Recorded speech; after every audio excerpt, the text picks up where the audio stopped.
Welcome back to another ghastly video on Warhammer 40k. I'm the Sound Alchemist, and today we will be continuing the 13 days of Halloween as we talk about the mummies of Warhammer 40k. Now, the mummy is yet another iconic classic horror monster that we're going to be talking about today in the form of the Tomb Kings as well as the Necrons. Now, I don't know about you guys, but over in my area, it's been dark, gloomy, rainy, thunderstormy. Overall, it's been a perfect time to just indulge in all things scary and horror, and I love it.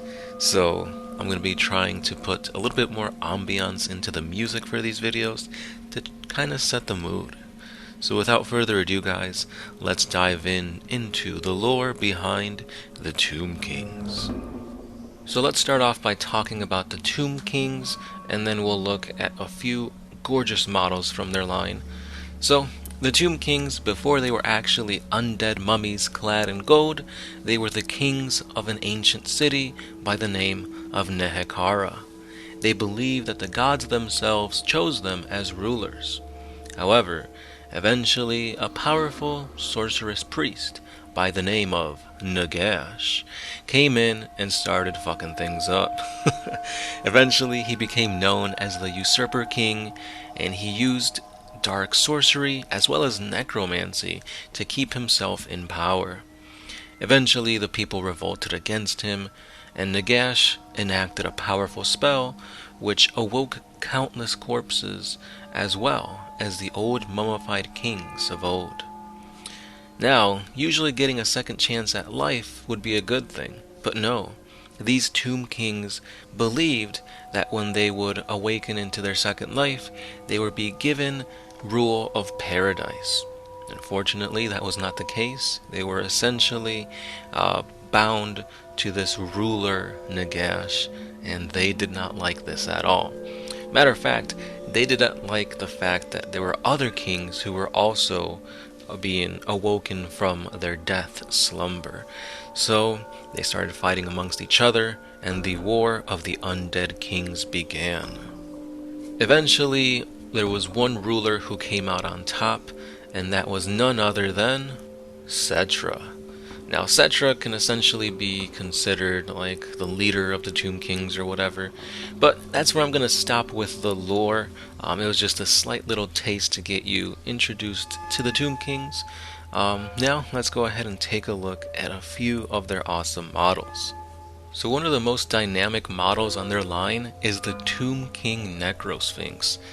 It's really fucking badass, and I've seen just a ton of conversions online for this model.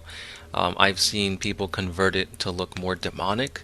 I've also seen people use it as almost a, I don't know, like a demon prince or so for the 1,000 Sons of the Space Marines. Overall, it looks really badass, and I just love the whole, like, golden and, like, just the whole Egyptian aspect of the Tomb Kings. I think it's pretty well represented in this model here. This next model, I don't know if it's just plain silly or really badass, but it's essentially a cobra with the golden head of a skull or like a pharaoh mask being ridden on by a freaking undead skeleton. Like, I don't know, is it badass? Is it too much? Is it... This is just some of the craziness that you can see with the Tomb Kings. But speaking of seeing the Tomb Kings more, you can actually play them and really get a good feel for who they are, what they exhibit in Total War Warhammer. Now, I don't really play that game very often, but I have seen like some cinematic trailers and I've seen a little bit of gameplay. It looks pretty interesting. It reminds me of the Dawn of War for Warhammer 40k. So if you guys want to experience the Tomb Kings for yourselves, definitely give that a shot. And the last model that I wanted to take a look at just screams flavor. You've got chariots, you've got the undead horses pulling them, just the overall iconography and just the Egyptian themes just scream out at you. Yeah, these Tomb King chariots are pretty badass looking. That's all I wanted to say. Now, like I've said, the Tomb Kings are an army from Warhammer. Warhammer has since kind of gone off to the side, and you've gotten Age of Sigmar, which kind of features Tomb Kings, but at the same time it doesn't. There's a few models that made it in, and honestly, if you really wanted to play Tomb Kings in Age of Sigmar, your best bet is to go ahead and play the Ossiarch Bone Reapers. They're essentially the same thing. They're skeletons. However, instead of their theme being like Egyptian, in my opinion it feels a little bit more like samurai-esque. But it's essentially the same thing. Now, supposedly, rumor has it, well, they kind of confirmed it at, GW Warhammer Community, Warhammer The Old World is coming back. So, that should mean a return to the Tomb Kings, and new sculpts, new rules and whatnot, but we just have to wait for that to actually happen. Now, if you want to play mummies and skeletons in Warhammer 40k, your best bet is to play the ancient metallic skeletons, the Necrons. Now, I'm pretty sure by now we all know what the Necrons are, who they are, what they're all about, since they were featured pretty predominantly in the 9th edition Indomitus box set going up against the Space Marines.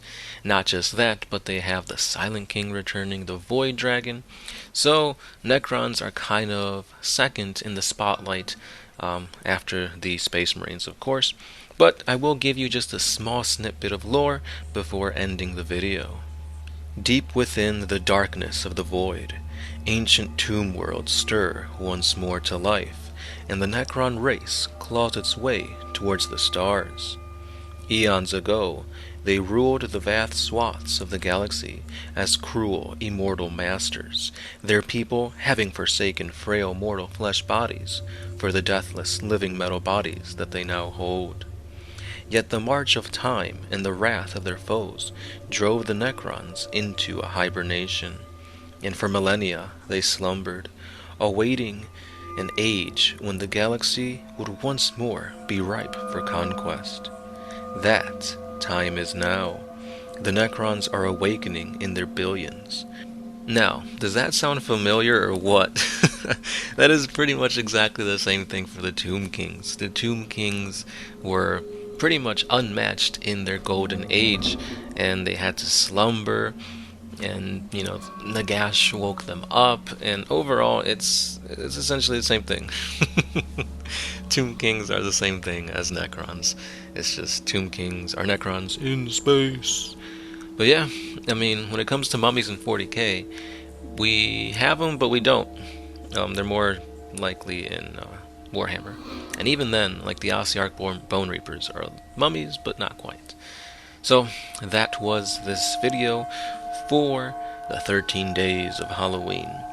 If you guys want more horror videos, I do have a playlist for the 13 days of Halloween.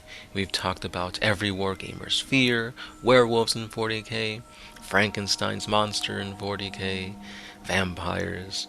We even have a grimdark battle that pits a Necron Flayed One against a Drukhari Mandrake. So go ahead and check out the playlist at the end of the video. I also have another playlist with creepypastas, so you guys can check that out. And I will be doing these horror videos each and every day leading up to Halloween. So stay subscribed for that. Let me know what other horror topics you want to see, and you might get it. As always, guys, this has been the Sound Alchemist, part of One Mind Syndicate, and I'll see you guys in the next one. Peace.